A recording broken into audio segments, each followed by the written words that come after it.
Good evening. My name is Faith, F-A-I-T-H, Zerbe, B as in boy, E as in Edward. I'm a scientist with Delaware Riverkeeper Network.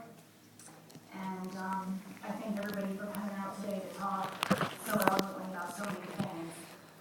I guess what I'll focus on first is that Delaware Riverkeeper Network and the volunteer monitors that we work with have spent over 240 hours looking at pipeline projects. One pipeline project in particular in the upper Delaware River Basin, a similar pipeline project that went in, was running gas as of November 2013. Volunteers put different time on the ground depending on the time they had. I, as a biologist, was out quite a bit putting time in, about 240 hours myself, with everybody else putting in the additional hours. And during that time, we found at least 60 violations where sediment was going into streams, right, with the steep slopes, which we know all of this when you think about the BMPs that are used. When you have steep slopes and you have best management practices, the erosion fabric materials, they don't work, they get blown out. So there's been time and time again when we saw that preliminarily, so now we have that data, and FERC should know that these do not work.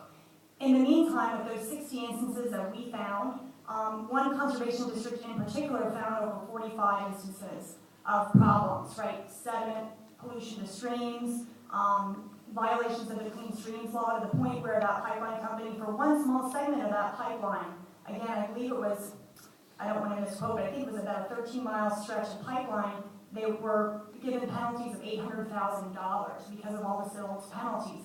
What I'd like to point out with that is those areas, those cuts, those pipeline cuts were through exceptional value and high-quality streams, which folks have talked about.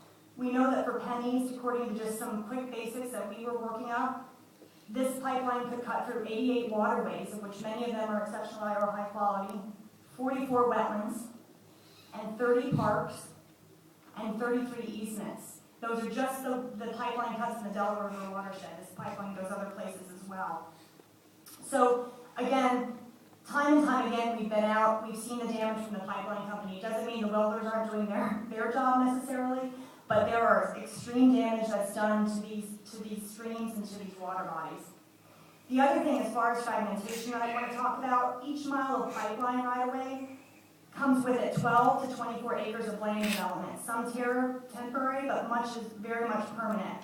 When the land development cuts through forest, the resulting harms are magnified. For every 1 mile of right-of-way through forest, there's an additional 72 acres of forest that has been damaged, diminished its habitat and its health.